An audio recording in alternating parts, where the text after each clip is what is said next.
Okay,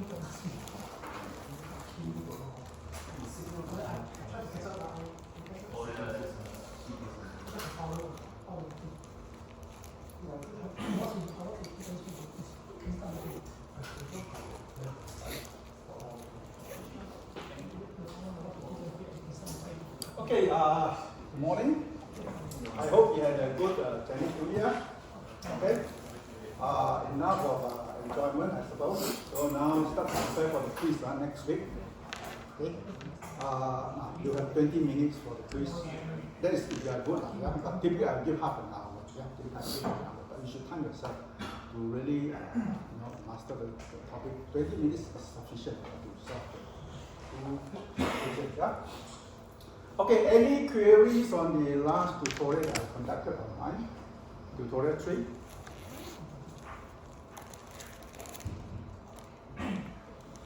Anyone? On the time domain analysis?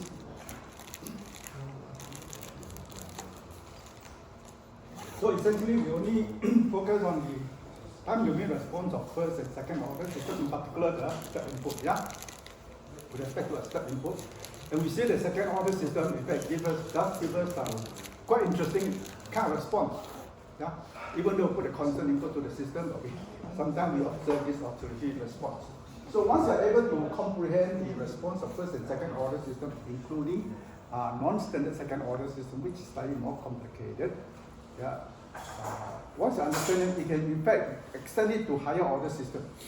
But the problem is when you extend to higher order system by decomposing it into sums of first and second order system, yeah, and then we can compute each of these decomposed system in terms of response. But when you add it up, it becomes very messy, yeah.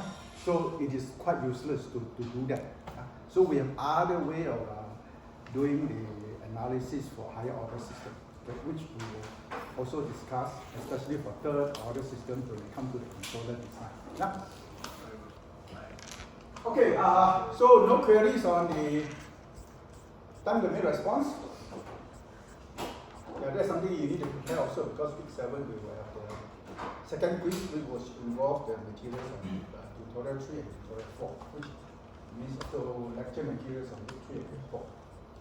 Okay, now let us look at this tutorial now on stability analysis. Now in theory I have to say this is one of the most abstract kinds of stuff. And not many people can really comprehend the so-called result that we use to check the stability. But nevertheless, it turned out to be something very easy. When the theory is difficult, then in terms of the ability to apply it or use it, it becomes very easy. Yeah. So this is what we call rough stability. So given a control system, stability is the most important thing. Yeah. Although not good enough, it is the most important thing. We must make sure the system is considered is stable. Apart from low order system, first, second order system, and sometimes third order systems, how do we know, given the control system, 10 order, 20 order, how do we know this system is stable? Yeah? So we will go through a simple kind of check to see whether the system is stable or not, and this is done through the help of two great mathematicians, Ralph and Hurwitz. You will give us a certain criteria on the stability of the control system by looking at only the denominator of the transfer function, closed transfer function, which we call the characteristic equation. Yeah? So you will come up with a procedure that you need to calculate a certain kind of table, and from the table you can tell whether the system is stable or not. But in the constructions of this table, there are some special cases. For example, what happens if in the constructions of the array, there is a zero entry in the first column. Because you need that zero entry for pivoting later on. You divide by this number. So you cannot divide by 0. So then you cannot complete the array. So you have to do some modification. Yeah? There are two interesting things that you can do to overcome the difficulties. Then the other case is, in the array, it could happen that one of the rows is for 0. So if you use the previous approach, it still doesn't help. So what you will need to do is to take care of this in a very special way. And in fact, in this case, it gives rise to roots on the geometric axis, which is something very important. And that's something that you will need also in the frequency domain analysis when you have roots on the geometric axis. Okay. So now, these are only applicable for a case where the characteristic equation is known. But what happens if not known. There's one unknown parameter, for example, in that. Can we apply the same thing? Now, procedurally, no problem. But you have to carry with this unknown in the computations. Yeah? In this case, we are sure that it can still be done. And in fact, it's quite useful in the sense that we will be able to establish conditions on this unknown parameter where the system will be stable for this range of the value of the parameter, which is very useful for in control system concept. For example, when the control engineer comes in and tune the gain, he knows very well that hey, there's only this much I can tune because he has some idea that okay, even this is unknown, when I tune it within this range, I can still maintain the stability of the closed system, which is very important. Okay, so this stability, not good enough. What we wanted is what we call relative stability. We want the transient term, we know the initial response, the transient term, we want it to decay quickly so that the things will settle within the specified tolerance, right? So, in a sense, can we make it faster or the transient will decay faster? Then we will need to impose the notions of relative stability. Yeah? So, in terms of Randolph stability criteria, we need to look at the characteristic equation, which is the denominator, the denominator of the crucial control. You simplify the two polynomial, and the denominator is what we call the characteristic equation. And from this characteristic equation, we need to construct this array. Now, the construct this array is in fact very straightforward. The first two rows is very easy. You just get the coefficient and put them in the appropriate places, which I discussed in very detail in the recorded video. Okay. Then subsequently, you have to construct the subsequent rows. You have to construct the subsequent rows. And each of this construction here comes from the determinant of a 2 by 2 matrix. From the determinant of a 2 by 2 matrix, which I'm sure you know how to compute, right? And it's a certain way that you need to look at each 2 by 2 matrix. And then you need to compute that determinant. And again, today I discuss it quite detailed in the recorded video, so do a look at that. So this is how we construct it. Okay? So I will not go through the details. Give more time for the tutorial discussion. Okay, so these are the determinant of 2 by 2 matrix. Yeah, and then you have to divide by the pivot. This pivot comes from where? The pivot also always comes from the lower left entry of this so-called 2 by 2 matrix. Yeah, always comes from the lower left of the 2 by 2 matrix. Okay, this you need to divide, determining to divide, and you need to change the sign also. Yeah, and you carry until you finish the last row, only one entry, and that's it. And then once you're done, you go back to the array and you focus only on the first column here, this column here. And you want to check the number of sign change. You want to check the number of sign change because the number of sign change will tell you exactly the number of rows in the right half plane. Now, if there's a row in the right half plane, then finish. The response will give you a response that will increase the time, which is no good. It means unstable. Okay? So, not only tell you the stability, but tell you how many of the roots are in the right half plane. In fact, if just one of them in the right half plane, finish. Okay, the system is useless. Okay? But here can also tell you the number of roots in the right half plane. Yeah? Okay, now what happens if that particular pivot that you're going to use is 0? You cannot divide by 0, right? So in this case, there are two ways out. One way is replace the 0 by a small an epsilon first, okay, a symbol epsilon, and then from there you carry on to complete array. Sounds nice, yeah? But in some cases, if you do that, you're going to face with a little bit of difficulty because the expression starting with a small epsilon will become quite complicated after 2 or 3 rows later. Okay? So if you're not careful, most of you will tend to make mistakes. Even if you are careful, unless you're extremely careful, you may miss out something also. Okay? So this one is good. Most of the textbooks just focus on this, which is not very good. A better approach is, okay, the following. Okay, now given the characteristic equation, you encounter this 0 there. You don't want to use this approach. What do? You do a change of the variable, replace all the s here, right, in the cube of s by z to the power minus 1. Okay, so you change a new variable now, reciprocal to the original parameter s, and then you will get a new so-called characteristic equation. Okay, in terms of the z now. Now, if you do that, just on this one here, you will get a polynomial with a negative degree, right, which is no good. So you restore it back simply by multiplying it by z to the power n. Okay, because start with here, the polynomial is of n order. So if you multiply this by z to the power n, then you will get a polynomial with only positive degree. Then you apply the round array to this one. And you can make the same conclusion about the number of roots in the right half plane, if any. Yeah, you can do that. Now, of course, this may not cure all. Sometimes you will encounter the case you still have that problem. Then you have no choice but to resolve that to the first approach. Now, okay, so this is quite good. One way that we can overcome that. Now, of course, it doesn't mean that roots of the Q and Q1 are the same. No. Okay, they are not the same.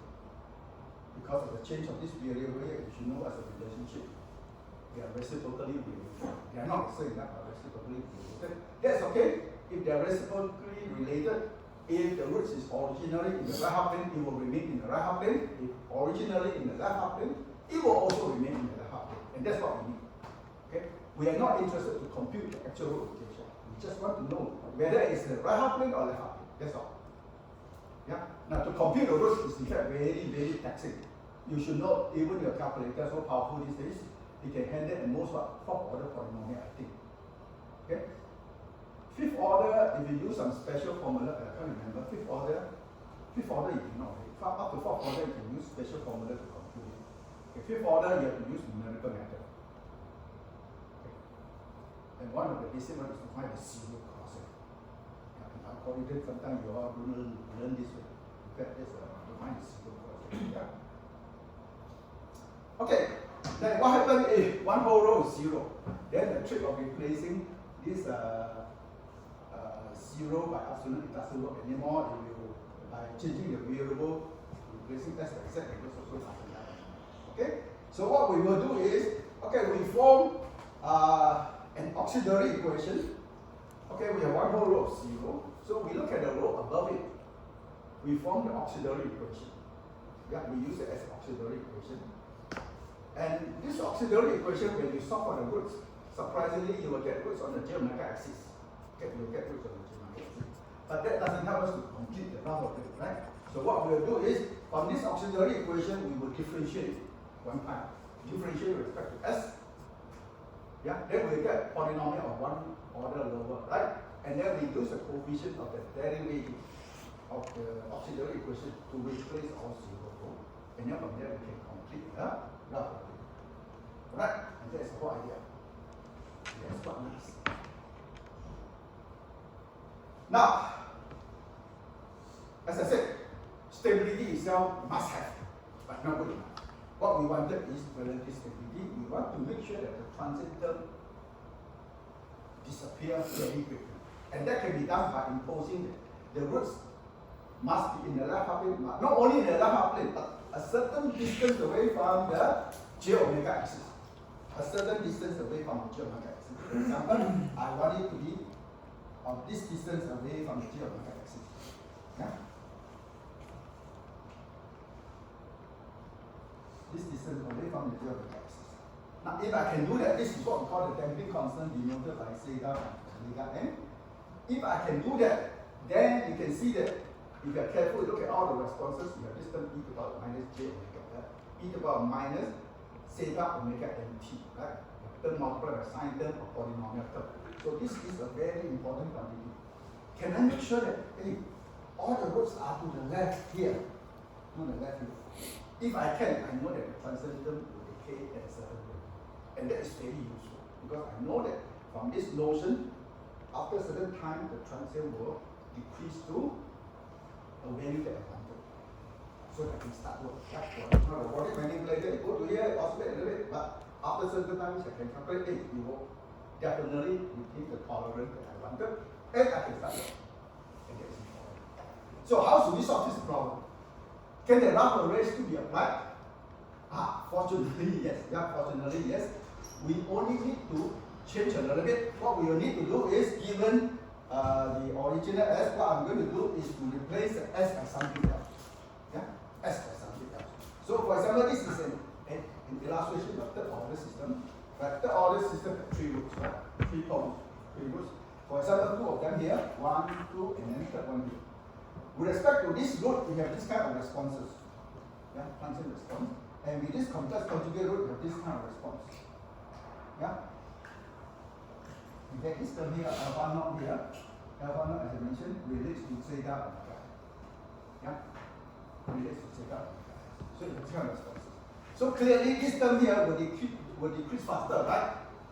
Will decrease faster than the response arising from these two complex conjugate roots, because this one is nearer to the geometry axis in the lab. Okay? So whatever it is, when you add the total response of the three arising from the three poles, these two will be what we call the dominant one. It will determine, in fact, the quality of the response. Okay? So we will focus then on these two, for example, or the one nearest to the geometry axis, and that will give you the dominant response. Okay? That will give you the dominant response. So how do we do it? Okay, fine. So what I'm going to do is, starting with the original characteristic equation, instead of dealing with S, I'm going to replace SI with Z minus A. Very important, Z minus A, where A has a positive quantity here. This magnitude here is absolute A. Okay, this one is 0 in the S plane. Yeah. So if I do that, in fact, I shift the complex S plane to the complex Z plane. With this change of variable, I change it to the complex Z plane, which is, this Z plane is to the left of the S plane. Okay, so if I do that, I will have a new characteristic equation in terms of the Z now. And from there, I can apply the rough array with respect to the Q of Z. Now, if I apply the rough array, I want to check whether all the roots are to the left of the Z plane. If it is, then great. Then with respect to the S plane, all the roots will be to the left of S equals to minus A. And that will give you the important notions of relative stability. Okay? Alright. So that is a very nice trick that we can play with, right? Without the need to invoke very expensive calculations. So let us look at the problem that we need to do today. Okay? The first one has to do with third order system, right? Third order system. And I don't even know what are the coefficients, A0, A1, A2, and of course coefficient for S cube is 1. I don't know what is even the coefficient. Only told that A0, A1, A2 are positive, that's all. Can I check the stability of this third order system? The answer is yes. You can simply apply the rough array to do it. You can establish what should be the relationship between A0, A1, and A2. And all we need is only this one. I don't need to know what are the values, I need only to know this coefficient. This third order system, which is great. Which is great. Yeah? And then, of course, we will have a standard exercise, fixed characteristic equation there, and we check the stability of each of these systems. And of course, if it is a fixed polynomial, you can encounter some difficulty, either the 0 in the first column of the graph array, or one whole row of the graph array is 0. Then you have to do appropriate modification. Yeah? It's not something straight away, you can apply this smoothly, you get right. So this is the thing that you can encounter. And then we also look at the case where, hey, you are going to have unknowns in the characteristic equations, and we will apply the rough array to check the stability. Not only that, we would like to determine the range of that parameter, unknown parameter, where the system remains stable. And this is important to an operator. When you're going to inspect something that is not very nice, I can kill a particular knot. Of course, you know very well there is only a certain range that you can adjust. Yeah? Not only that, we want to check the notions of relative stability, even with unknown kinds of parameter in the characteristic equation. All I need to do is to do a shift of the variable by replacing S by Z. And this shift of variable is different than the case where I have a 0 in the first column that I replace S by Z by minus 1. It's different. Okay? Then we look at another case where we could have two unknown parameters in the characteristic equation. And of course, it becomes a little bit more complicated, but conceptually, you can still handle it with the rough array, at least for low order system. High order system, two unknown parameters is going to be helpful. Yeah? Also, we'll look at the case where the low order system, third order, or most top order, and we can still handle it in the same way. Yeah?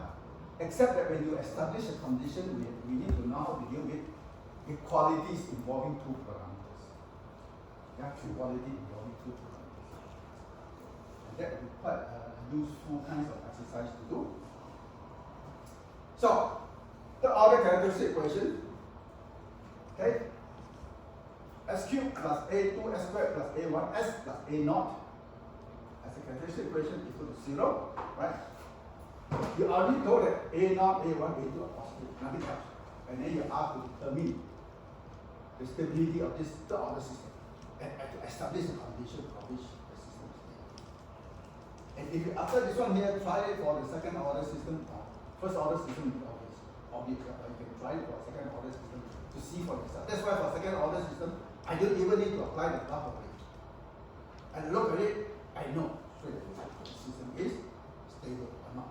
Yeah. For third order system, I need to have numeric condition. This is monic polynomial, means the leading coefficient here is 1. One monic polynomial. Okay. So if you apply the Rao-Hurwitz stability criteria, the sufficient condition is that a necessary condition is that all the coefficients must be of the same sign. If this is 1 positive, so the rest must be positive. So the total they are positive. So it is a necessary condition, but unfortunately not enough. Yeah. How nice if it is also sufficient, then all the control engineer will be out of job.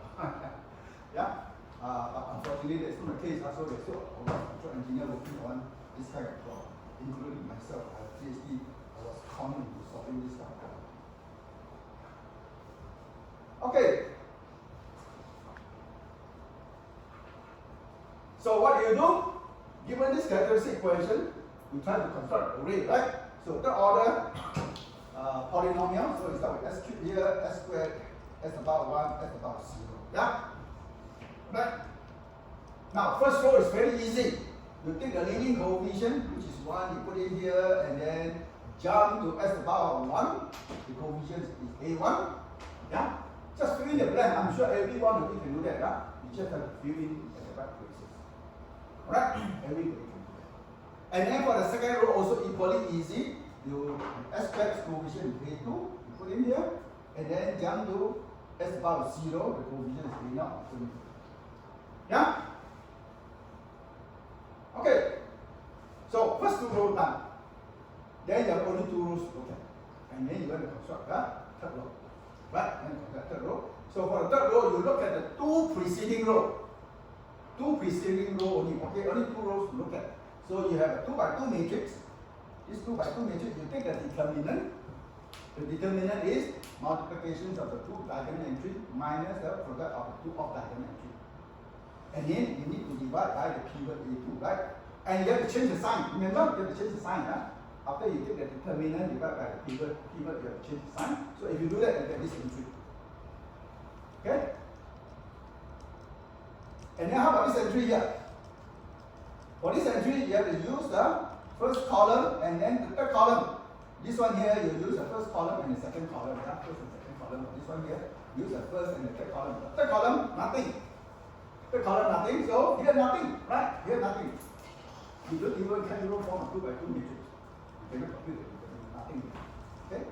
Then this one here, how do you get it? So we look at the 2 preceding row, only the second and the third row. Second and the third row. We ignore the first row now. Just second and the third row, we see a 2 by 2 matrix. Okay? This 2 by 2 matrix. And we take the determinant of this 2 by 2 matrix, and there's nothing here, doesn't matter.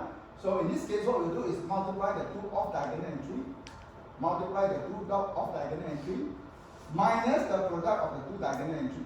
But this 2 diagonal entry here, nothing, right? Because this is nothing here.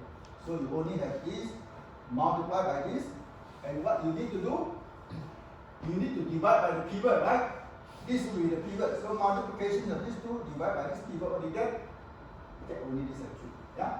So after a while, hey, this is not too bad, quite easy. So you get this one here, put it here. And then you're done. In terms of round array, you're done. So round array is done. Just focus on this column now.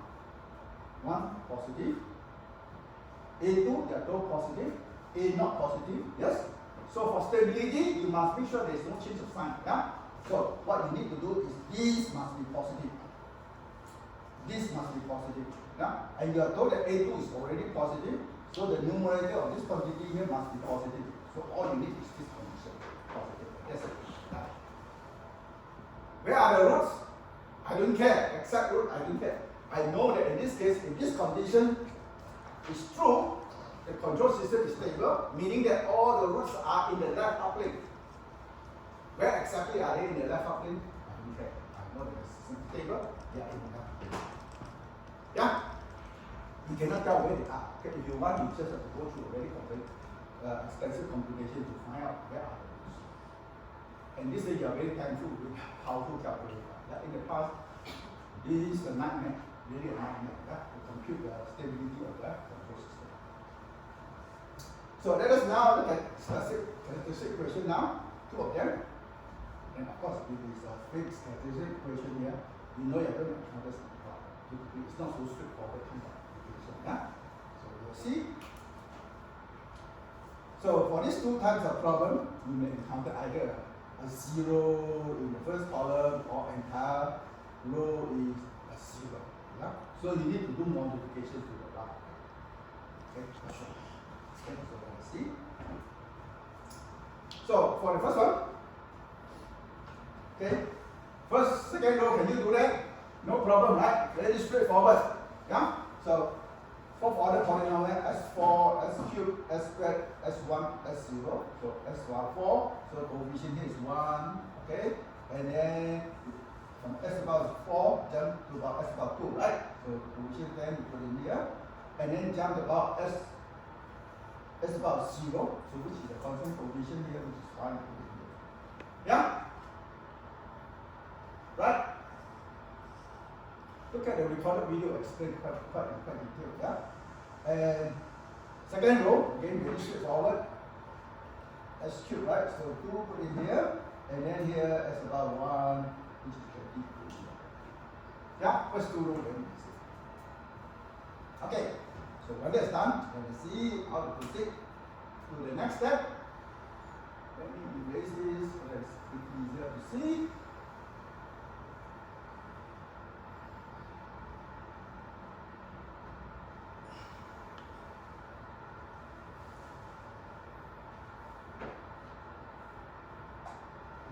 Right. So I look at this first two rows. So the first thing that I look at is first and second column, right? Of the first two rows. First and the second column.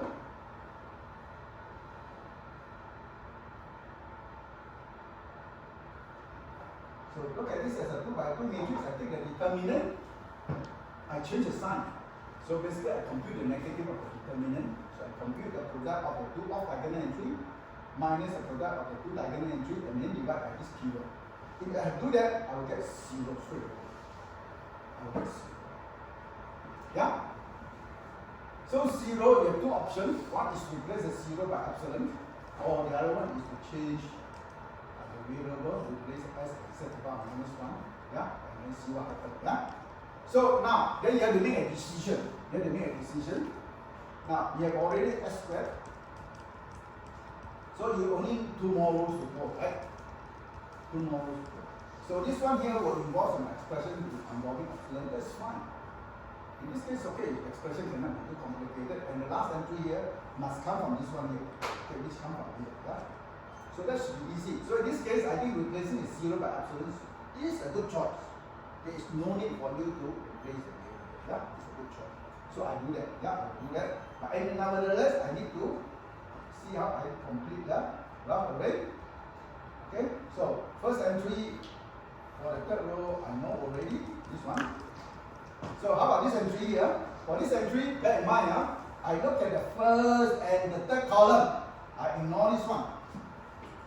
Now the first column is always involved. Okay, the first column is always involved. Yeah. So for this entry, you come from the first and second column. From this entry here, you will come from the first and the third column and so on. Yeah. So with this first column and third column, and there's nothing here. So that's okay. So I multiply the 2 off diagonal entry because I want to compute the negative of the determinant. So I compute the product of the 2 off diagonal entry, which is 2 by 5, minus 1 times nothing. I get nothing there, right? So only 2 by 5, and then I need to divide by the people of 2, yeah? So if I do that, I get the 5, which comes from this entry here. Just insert in there. Then just insert that, you know pretty well why that's the case, but here nothing, yeah? Here nothing. So we have to compute the determinant, get only the So that these two of diagonal entry and then divide by this two. And you get only this entry here. Okay? And then your third row done. So when the third row is done, you want to construct the fourth row, then you make use of the two preceding row only. So you make use of the second and the third row now to construct the fourth row. Here you need to replace the 0 by epsilon, otherwise you cannot proceed. Yeah? You cannot proceed. Okay, so that's fine, right? Okay, once that's done, this is what already is done now. So the most important thing is I need to know whether the characteristic equation is represent a stable system. So I need to check the sign change. I need to check the sign change. So to check the sign change, I need to, what do I need to do? I need to let epsilon stand to a small positive number, right? So I count the sign change. So 1 here is positive 1. 2 here also positive. And this is now epsilon. I let epsilon tend to a small positive number. This is also positive. Then come to this entry here. 20 epsilon minus 10 divided by epsilon. Is that a positive number or negative number? Negative, because epsilon has to be very, very small. Very small positive number. So this will be very, very small. Even this is 2 trillion whatever, it's still very small compared to 10. Because I can choose epsilon very, very small. 1 over trillion, for example. Yeah? So this will become negative, and then this one here becomes positive. Okay. So now, the number of sign change. The number of sign change. How many? Oh, here you need to now count the sign change. This one tricky part. You need to count the sign change. So from positive to positive, any sign change? None. Positive to positive, no sign change. Yeah? Then positive to negative, one sign change. Then negative to positive, another sign change. So they are all together 2 sign changes. So 2 sign changes means that this characteristic equation here will have 2 roots in the right half plane. So the system is unstable, right? 2 of the roots in the right half plane. So you will give a response that will blow up straight away. Okay? So you will have 2 roots in the right half plane. And I have 4th order polynomial. 4th order polynomial have 4 and only 4 roots. And I have detected 2 of them in the right half plane. I don't know exactly where they are, but I know definitely they are in the right half plane. So the other 2 must be in the right half plane. Yeah? Now, of course, someone say, hey, what happens to your axis? Yeah, maybe, but you require another condition for it to have roots on the geometric axis. Okay? Okay, let us try part B. Okay, 6th order polynomial now. First 2 rows, in fact, very straightforward. Just fill in the blank. Hopefully, you fill in the right way. Yeah? Fill in the blank. And then you're going to construct the 3rd row. And straight hit a problem here. Okay? If you take the determinant of this 2 by 2 matrix, you know that it is 0 because the 2 columns are the same, 2 rows are the same. So the determinant must be 0. Change the sign to 0 divided by p is still 0. So one way is to replace the 0 by epsilon and then proceed. But imagine nothing about it. S to the power 4. I have to look at S to the power 3, S to the power 2, S to the power 1, and so on. I'm going to have a problem. Because I tried it. And I also make mistakes. Yeah? I also make mistakes. Okay? Not only that, even if we get it correctly, for this particular problem, many students will still make mistakes because of this special condition. Okay? So one way out is, okay, I want to try this. I don't want to proceed in this way here because I'm going to have a problem. So what do? I will replace the variable of s by set to the power -1. Yeah?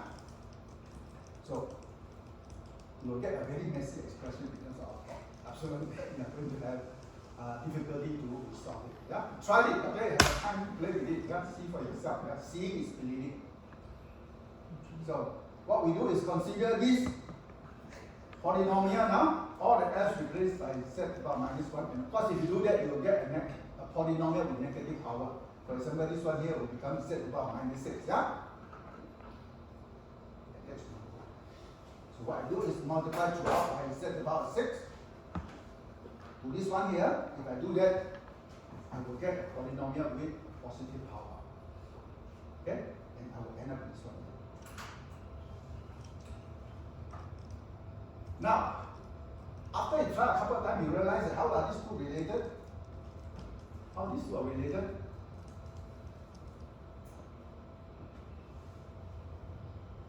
They are just a mirror image of each other, right? Mirror image of each other. You just write this in the reverse way, yeah? You see yourself, the mirror one facing the mirror nearer to you. So yeah, further away is further away in the image as well. Okay? So yeah, that's really okay? Once you get this idea, very easy straight away. I don't even have to think now. Just write this polynomial in the reverse order in terms of power and time. So this one here becomes a constant term 1, and this is 2 to our set 2 times set about 6. Let's see. Yeah? Yeah? Okay, great.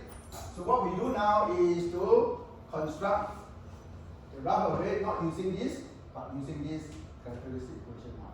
Okay, we do that. Yeah? We do that. And thank goodness, it proceeds quite smoothly. Yeah, quite smoothly. Until you encounter this one here. Okay, here becomes 0. Now some will say, hey, 0. Can I replace it by epsilon? So this is where they catch you also. You will replace it by 0. Because this one 0 is not just a 0, but a whole 0 row. Although it's only one entry, but whole row is 0. So if you simply replace by epsilon, nothing wrong with that, but you miss out some important information. This is one whole 0. So if it is one whole 0 row, then I have to use the row just above it. The row just above it to form the auxiliary equation. To form the auxiliary equation. And with this auxiliary equation, I need to differentiate it once. If I differentiate it once, I will get 4 times z, right? And I use the coefficients of this derivative to replace all 0 row. Yeah, only one entry of the 4 only, so replace the 0. This is a part many textbook. They are very not the way they present it. Not you have to really not replace it by epsilon, but replace by the coefficients of your auxiliary equation, because this is photos. Yeah. So once you're done, you get this graph array. Then you decide, hey, whether the system is stable or not. Okay, you see that this is positive, positive, positive, negative, positive, negative, positive, positive, positive.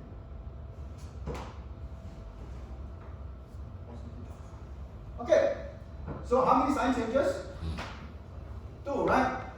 Positive to negative, one sign change, negative to positive, another sign change. So altogether 2 sign changes.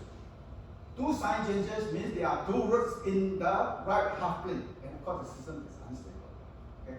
2 roots in the right half plane, it will give you a response that will blow up to infinity very quickly. So no. Okay? But here we just want to know that there are 2 of them in the right half plane. Now this is a 6th order polynomial. 6th order polynomial will have 6 and only 6 roots. So 2 are in the right half plane. Can I claim that the other 4 are all in the left half plane? You can't, because of the auxiliary equation. Because of the auxiliary equation. Okay?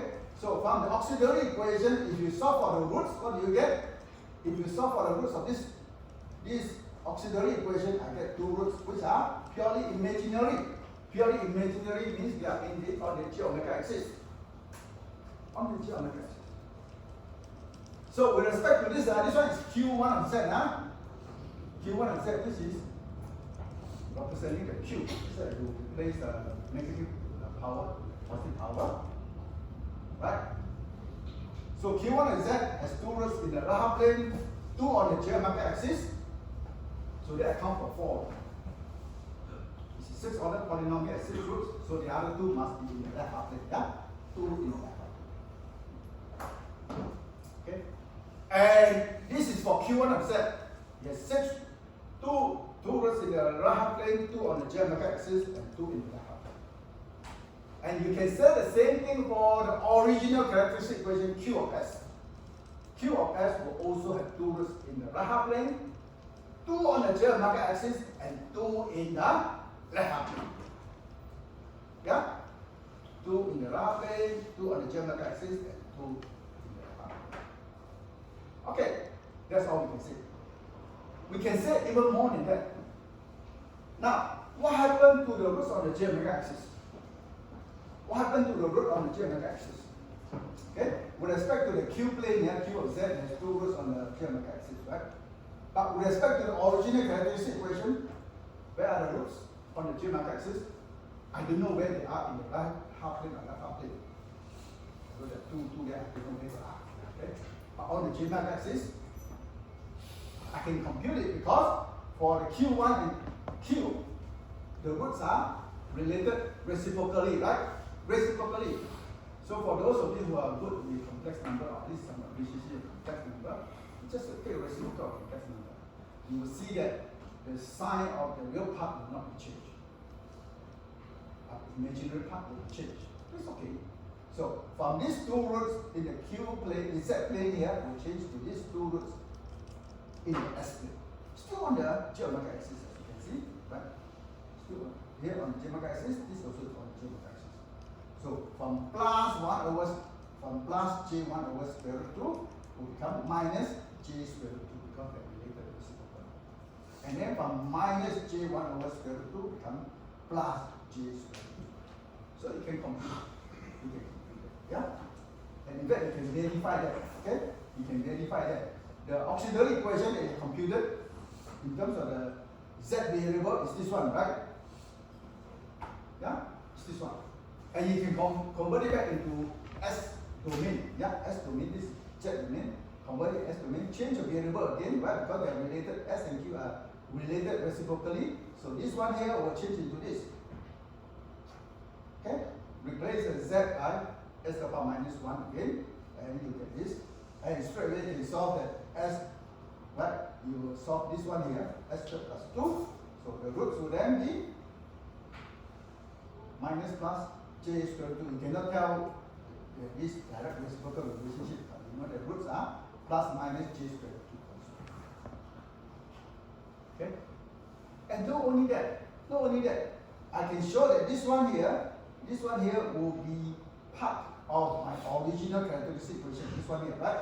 This is the one that encountered problem, right? So I change it into the Z plane, and I show that there are 2 roots on the J omega plane of the Z plane, and I look at the original one in the S plane. Now this characteristic equation, in fact, I can now factorize it. I can factorize it because of this understanding. If I factorize it, I have this term here. Right? So this auxiliary equation in the S plane also part of the roots from the original characteristic equation. Okay? There are a lot of interesting things that you can investigate. Okay? But our main goal is to check stability. That's it. Yeah? But if you explore, there are many things that you can go into investigate. Okay, now let us tackle something a little bit more challenging. There are some unknown now. Okay, there's this K. They are unknown. There's also a K here, unknown. And we would like to check the stability first, then later we check the relative stability. Now, this is extremely useful because as a control engineer, when I go around to inspect the performance, something not so nice, I want to kill this gate, okay? And when I kill the gate, it will affect the characteristic equation and behavior of the control system will change also. So I would like to know how much I can change to remain stability. Yeah? Or later on, we also want to regain relative stability. Okay? So even there's some unknown, especially only one unknown, I can use the rough array easily. Now you cannot use calculator now. The calculator cannot handle unknown, right? Unless you do some symbolic computing, which will come with this one. Yeah? So we'll do that. And then check the relative stability, something a little bit more demanding. Yeah? So for this one, we just, okay, very good to follow this. Impose the necessary condition first. The necessary condition for stability is that all the coefficients are of the same sign, correct? It's a must-have condition. Unfortunately, not good enough. Yeah? So over here, this is 1, this is 10, 25, 50. So the necessary condition for stability is that K must be positive, right? Okay. All the coefficients must be of the same sign. So for stability, K must be positive. But not good enough, yeah? Necessary must have, but not good enough. Okay? This first condition. Then you construct the graph. But impose this one, which is very easy from the necessary condition, when you construct the graph with it, and later on when you evaluate the condition, it will simplify it. It will simplify. In fact, this is the part many texts also do not highlight. Okay? They should also highlight this one should be the necessary condition, and then subsequently you have a much easier time to evaluate the requirement for the range of K. Okay, first two rows very easy. Even unknown, just put in there, that's okay. Then after that, construct the third row in the same way. So this K will appear here now. This one here, take the negative of this determinant of this 2 by 2 matrix, negative of the determinant, and then divide by this P. This P. Okay? And this one here will come from product of these two of diagonal entry minus these two diagonal entry, and then divide by 20. And then this K here will appear here. Okay? Alright? I believe the procedure has been explained very, very clearly in the recorded video. Okay? So I can construct the graph. So anyone have any issue? Okay? Let me know, yeah? Let me know. Go through it in the recorded video, and I'm sure you should have answered. Okay, when that's done, for stability, what do I need to have? I must make sure that this is positive. What of course is positive, this is positive, this 20 is positive, K already positive because this condition, and I want this to be positive, right? Yeah? For stability. So, now, main thing is, this one here, I want this to be positive. So for this to be positive, I must make sure that 1000 minus 10K is positive, right? Yeah? This one positive means that this must be true. 1000 minus 10K must be positive. And that means that K must be greater than, must be less than 100, correct? So there are now two conditions, 1 and 2, that must be satisfied at the same time. Anybody have not learned about inequality in your high school?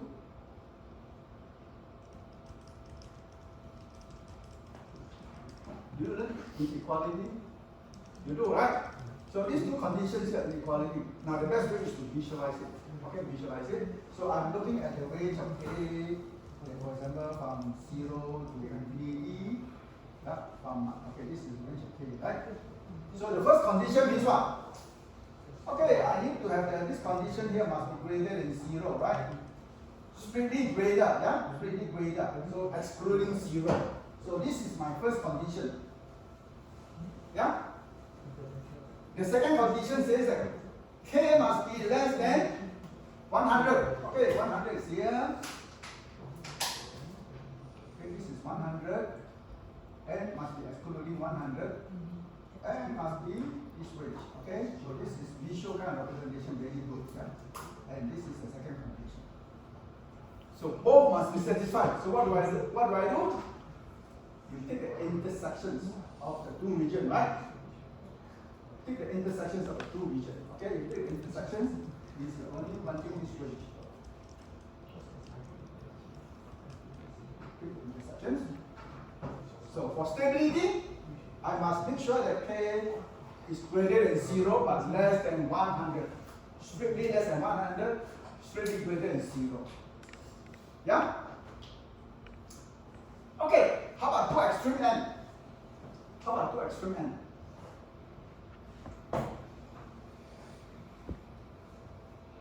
If K is 0, this disappears. What can I do here? From here I will factor out one S term, right? So in this case, I will get the roots at the origin. Also on the geometric axis. But this root at the origin here is very special, different from the roots on the geometric axis. Means that this will represent an unstable system. It will represent an unstable system. But what if K equal to 100? What when K equal to 100? Okay, so let us look at here. What when K equal to 100? That will be 0, right? If this is 0, this represents one whole 0 row, correct? This represents one whole 0 row, then I have to form the auxiliary equation from the row just above it, yeah? From the row just above it.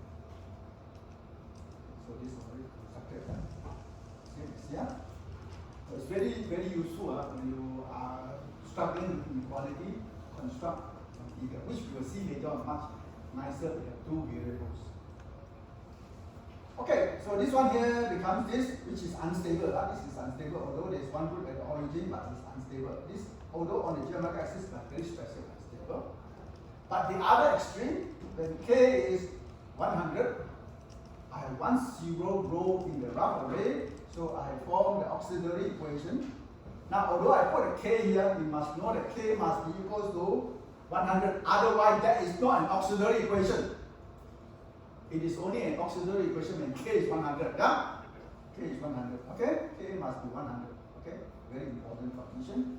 So in this case, put k equal 100 in here, you have this characteristic equation, auxiliary equation, s squared plus 5 is 0. You solve for the roots, look, you get two roots on the j omega axis. Two roots on j omega axis. And this will represent what we call a marginally stable system. Neither stable, neither non-stable. Neither stable, neither stable, neither non-stable. Marginally stable. And this condition is very important later on when it comes to frequency domain analysis. I will make use of these roots and also the gain. This gain will become the critical gain, and that roots will become the critical oscillation frequency. And this is what you will use later on in the frequency domain analysis in one of the controller design. With these two information, you can then tune your controller. Now this is a very nice, simple trick, because in many control systems that I deal with in practice, I do not know exactly the parameter. Okay, in some cases. So what do? I will control it with a small input. I will tune again until I see this oscillation. Then I take note of this gain and then take note of this oscillation frequency. And do this with these two information, I can then design a controller to improve the performance. You'll see that later on in the frequency domain analysis. Very, very nice. Kinds of very simple trick. You do a count and do very good job to change the control system to give you a pretty good response, even though I don't know the system now. So I do not need to use this AI. I don't need it. Very simple trick. Yeah?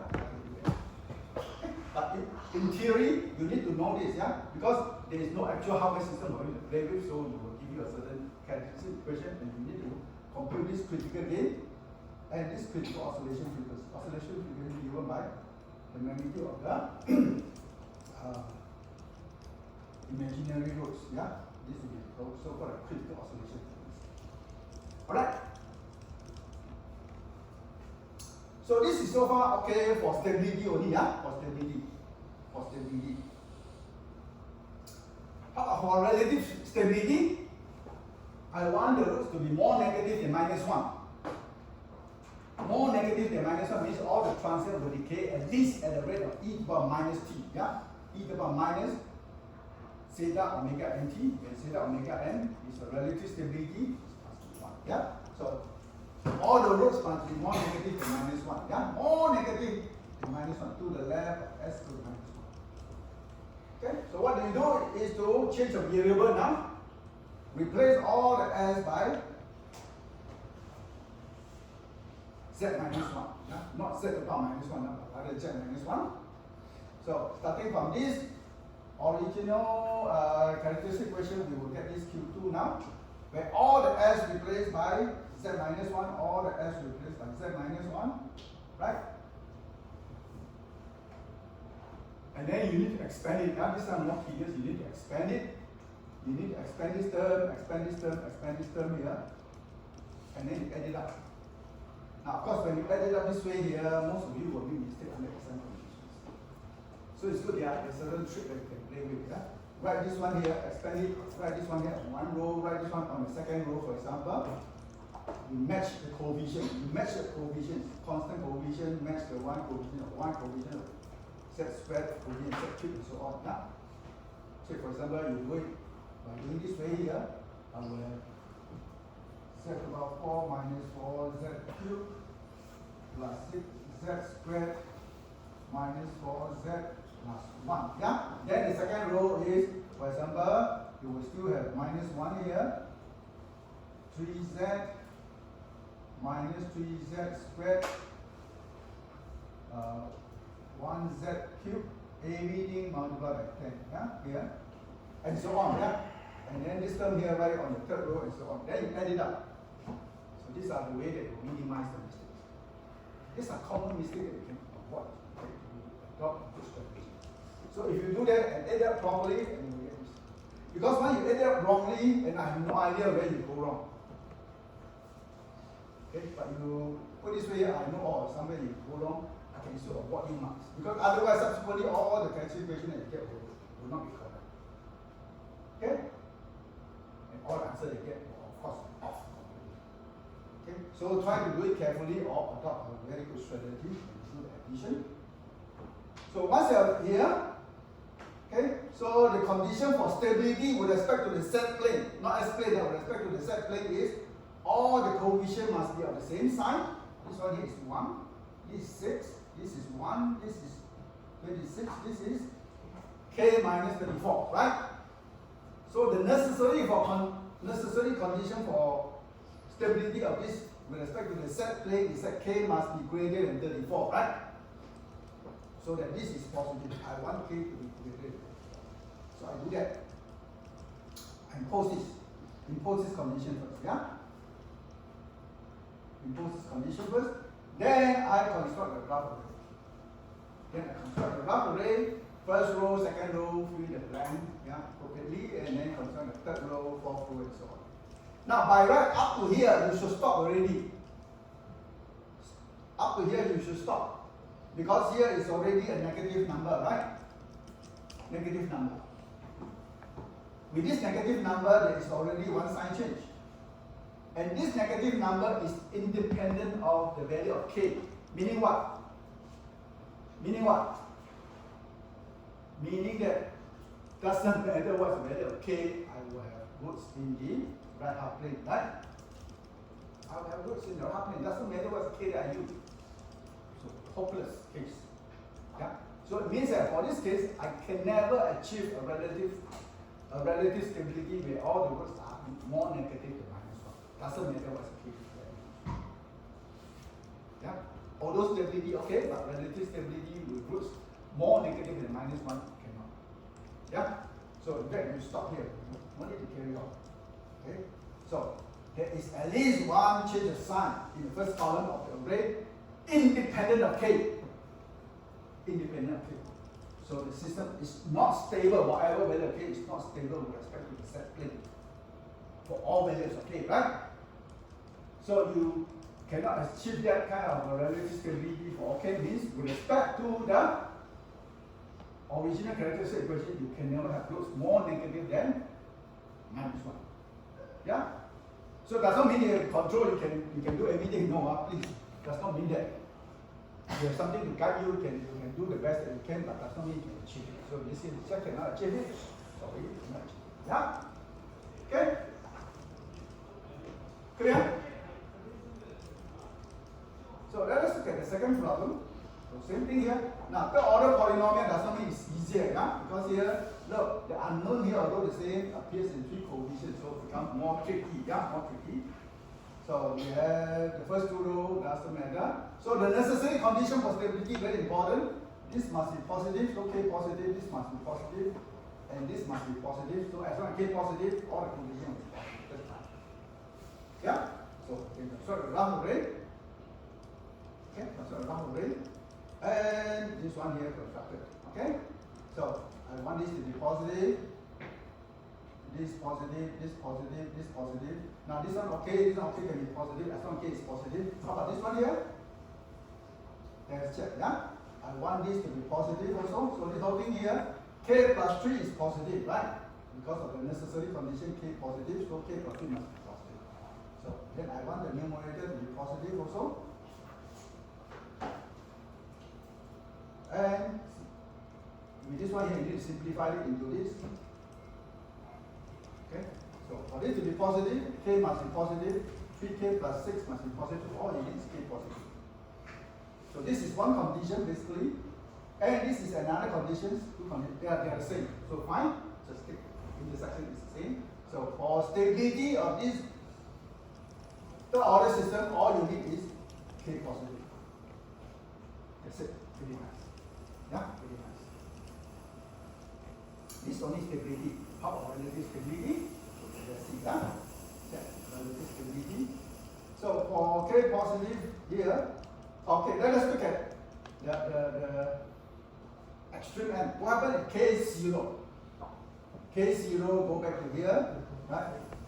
This becomes 0, that becomes 0, this will become 3, right? So this characteristic equation will become only this, yeah? This one here, I have S pattern that I can factor it out. So this one here will give you 2 roots at the origin, right? 2 roots at the origin, many are leaking off. It's marginally stable, no. Once you have root at the origin, finish. It's unstable. If just away from the origin, still on the geometric axis, hey, good, still marginally stable. But once it hit the origin, that's it, finish. This system is unstable. Yeah, this system is unstable because of the 2 roots at the origin. Now, will you have so-called marginally stable system? No way, right? No way. In this case, no way. Whereas the previous one, you can still get marginally stable, but here, no value of K here will give you 1 or 0. Yeah? Of course, this one here will be, if K is 0, this will be 0 also. But this will be 0, that will be 0, but this one here is 0. So there's nothing that you can do. Yeah?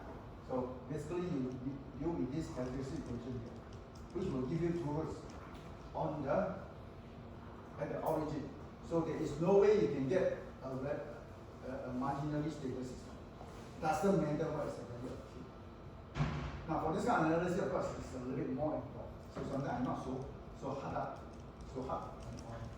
on the actual correctness of this. Something you have to look at more carefully. Yeah?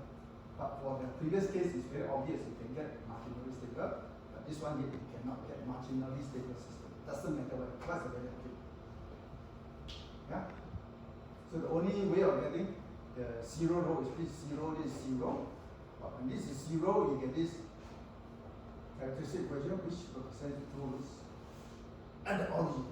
So that is not marginally stable. There's a big difference between roots at the origin and roots on the geometric axis. Yeah? So let us now check relative stability. So that's quite nice. Previous one, we check stability. As long as K is positive, I get stable the order system. How about relative stability? So to check relative stability where the roots is required to be more negative than -1, then I replace all the S by Z -1. Yeah?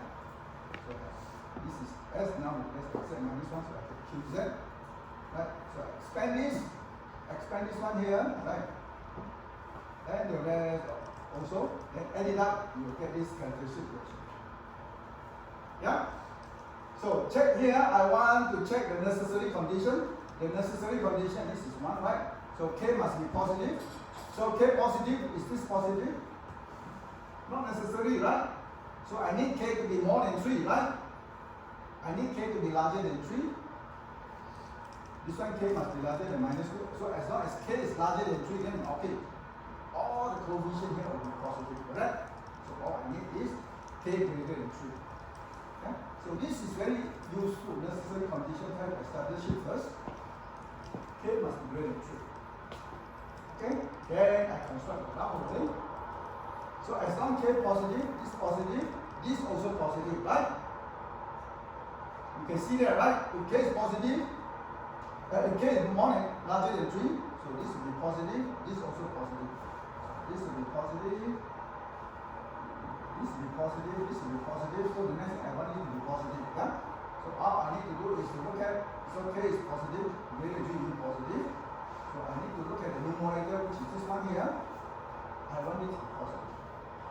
So second order polynomial in terms of K, I can compute the roots easily, I can factorize them. So I need to make sure that K must be greater than this value. For this to be positive, then K must be larger than this value. Now this one here is smaller than 3. You can see that this one here -2 plus 6 is -2 plus 3 here is smaller than 3. So as long as K larger than 3, then okay. This will then be positive. Yeah? But I need it to be positive, so So k has to be larger than 2 plus square root 6. So first condition and this second condition, I need to make sure that both are satisfied. So take the intersection. If I take the intersection here, then I will get this. Okay? K must be larger than 2 plus square root 6. Okay.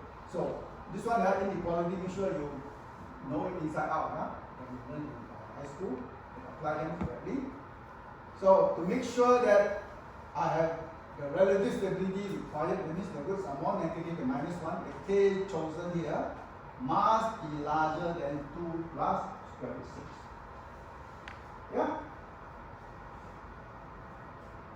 So these are something that you will encounter in the second quiz.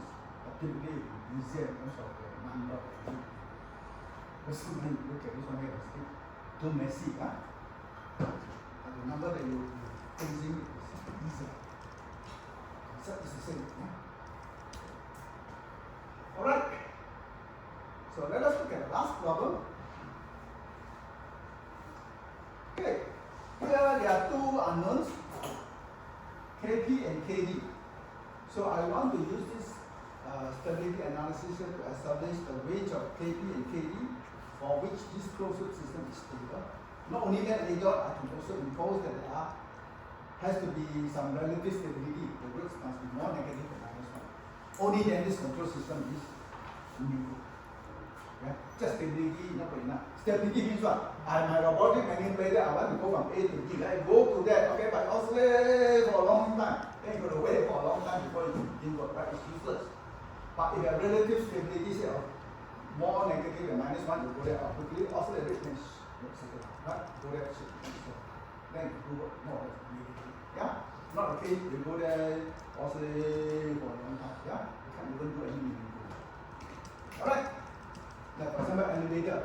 If some of you go to where I hope this day is now. Yeah? You take elevator, yeah, you will reach your destination, you will see that elevator bouncing up the car for quite a long time. It settles, before it settles down, then you lift off. Then you waste time waiting there. Yeah? But this day is elevator, go there, boom, stop there. Yeah? So with two unknown parameters, the approach is the same as before. The only thing now, the inequality becomes more challenging. Yeah? So far, I have not set any equations with two unknown parameters. But this one actually is very useful because you are able to sketch out the whole region of the two parameters that you choose to ensure either stability or relative stability. So first of all, I need to get the characteristic equation, which is the polynomial of the closed-loop transfer function. Okay, so I will come up with the closed-loop transfer function, which is this. So these two multiply together to give me the g, the h is 1. Right? The closed-loop transfer function is g over 1 plus g. Simplified it, I will get this. So I focus on the denominator. To check stability, I focus on the denominator. Because the numerator, although it will affect the response to some way, in some way, but it will not affect the stability. It will not affect the stability. Okay? So the characteristic equation is the denominator. Yeah? So third order polynomial. In fact, I can use the result of the first problem straight away. Yeah? For stability, what do I need? I need this Kp, Kd to be positive. And what else? I need this 5 times Kd is greater than Kp, right? Remember? This is the third order polynomial, right? So for stability, I need to have this A2 times this A1 greater than this A0, right? So I can straight away get the result. But doesn't matter, you cannot use it. You just go through the graph because we divide the condition from the graph array. So we form the graph array. First two rows very straightforward, and then the third row and the fourth. Yeah? So this positive, this positive, this positive. So I need it to be positive. Yeah, I need it to be positive. So for stability, we need Kp to be positive. We need this to be positive. So for this one here, it means that Kp must be less than 5 Kd. Yeah? 5 Kd. Okay? So now there are two unknown parameters. I cannot represent them on a straight line, right, like the previous one. I have to represent on a plane. Okay? So I draw a plane with two parameters Kp and Kd. Of course, if there are three unknown parameters, I need to have a 3D map to represent it, which is more complicated. Yeah? This one 2D, okay? So, Kp versus Kd. You can draw Kd versus Kp, doesn't matter. Yeah? Kd versus Kp. So, the main thing is this one. Kp greater than 0 means what? Kp greater than 0 means what? Everything above here, right? Upper half plane, correct? Everything above here. And then the second condition, this is the first condition. The second condition, Kp less than 5 Kd. How do I represent Kd less than 5 Kb? I draw this straight line. Yeah? I draw this straight line. This Kp equals to 5 Kd. But what I wanted, Kp less than 5 Kd. So everything below here, right? Everything below here. Yeah? So, how do I ensure that both conditions are satisfied at the same time? How do I make sure that they are satisfied at the same time? I take the intersection, right, of the two regions. Do you know how to take the intersection of the two regions with two unknown parameters? Yeah, I need to extend your understanding from one single parameter to the case of, yeah, this is the first condition, right? Everything above in the plane, upper half plane, and then the second condition, everything below the slope there, right? So take the intersection, you take the darker region, right? Both conditions. Alright? So it's very straightforward for this order system, which is nice. Look, I can, all this region, the word with Kp and Kd, large region of Kp, Kd to choose from to ensure that I have a stable closed system. Yeah? Of course, stability itself is not good enough, but then we do something more later on that. But with this one here, what happens if I want to know the value of Kp and Kd that I will have relative stability? Where the marginal case where it is marginally stable. What do I do? How about Kp0? Now Kp0, the best way is go back to the original one. If Kp0 happens, it's 0, right? If it's 0, what happens to the characteristic equation? I can factor out one estimate. One estimate means I have roots at the origin, finish, unstable. So, it means that if I have any roots on this line here, it is not marginally stable. Please, it is unstable. Yeah, unstable. Okay? Now, how about this one here? All the roots on this line, on this slope here rather, but above this one here, above here. Yeah? What do I have? So from here, if 5 Kd minus Kp is 0, this one represents one whole 0 row, right?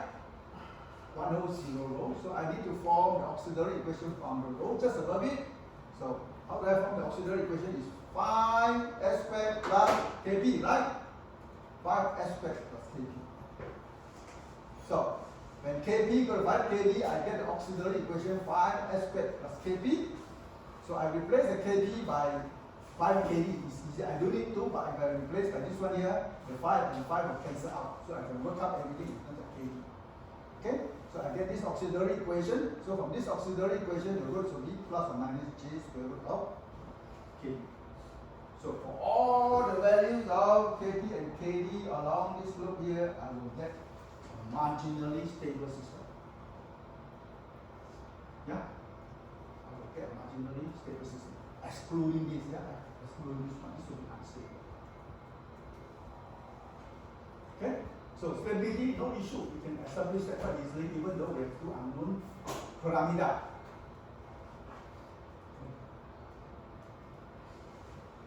So this, so we call again sustained oscillation. Yeah, sustained oscillation system will oscillate all the time. That will not die out. So marginally stable. So at this particular point here, when the oscillation frequency is regarded to be 2, so square root of Kd is 2, so Kd must be 4. Kd equal to 4, and Kd must 5 Kd, which is 20. Yeah. So at different point on this slope here, you will get a different oscillation frequency. Okay, oscillating frequency is square root of A. Yeah? Okay, let us check relative stability. Check relative stability, right? To make sure all the roots are more negative than -1. So I will replace all the f as z -1 in my original characteristic equation. So I will get this new characteristic equation which represents that. Okay? And I expand this, and then add up the coefficients accordingly. I will get this new characteristic equation. So very interesting, third order, yeah? I have this one here which represents A2, this one as representing A1, this one representing A0. Okay, so I'm going to be lazy now. I don't want to construct a graph array. I'm going to make use of what I have discussed in problem number 1 just now. So for stability with respect to the Z plane, right? Because I'm shifting to the Z plane now. For stability with respect to the Z plane, I want this to be positive. 2, of course, positive, fine. And this must be positive. So KD minus 7 must be greater than 0. And this one here must be greater than 0 as well. Okay, A0. Right? And the other condition, A2 times A1 must be greater than A0. Yeah? So let us see, yeah? Let us see. So I will make use of the result of Q1, yeah? If I cannot do it, doesn't matter, I make use of the round I get the same answer. So I want this, which is your A1, right? A1 must be greater than 0, KD must be greater than 7. And this one A0 must be greater than 0. So that means KP must be less than KD minus 4. And then this one here is what? This is my A2. This is my A1. And this is my A0. Right? Remember? So A2 times A1 must be greater than A0. So simplify it, I will get this. 3 inequality. 3 inequality. Now this is a simple case. The other case you can even get a curve. Yeah, when you have product and then you get a very complicated curve. Okay, you wouldn't have bothered. Yeah? At most you will face with this simple case. Yeah? But I don't think you are going to encounter 2 unknown parameters. But it's very useful exercise. Okay, very instructive in the way we understand how to analyze the system. Okay, so KD must be greater than 7, so I draw KD equal to 7 here straight away, yeah? Straight line.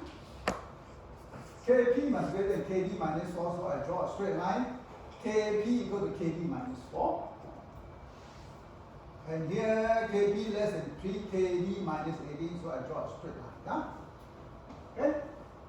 So I impose that this must be greater than 7, so first one must be to the right of this straight line, vertical line, yeah? Must be to the right of this vertical line. And again, KP must be positive. KP must be positive for sure. Okay? It's a necessary condition. So this one here, over here. Then the second condition, KP must be greater than KD minus 4. So this KD minus 4, yeah? Greater than, so above the slope, right? Above the slope. Yeah? And then lastly, this one here, KP less than 3 KD minus 18. This is KD equal to 3 KD minus 18. So below this curve, what do? You choose the darkest region. Yeah? The intersections of the 3 region. And this will be the region of interest. Yeah? So as you can see from a very simple sketch, I have a whole range of KP and KD to choose from. And I will make sure that I have relative stability. It's very nice, and this representation is very, very interesting. Yeah? It's a lot more visual and carry a lot of information. Okay? So any queries? Okay, rest assured, you don't have to worry about this one in the exact question. Yeah? With 2 unknown parameters. But you can definitely expect to have 1 unknown parameter, one way or the other.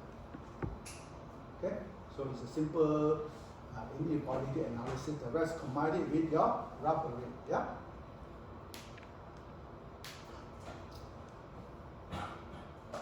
Any queries?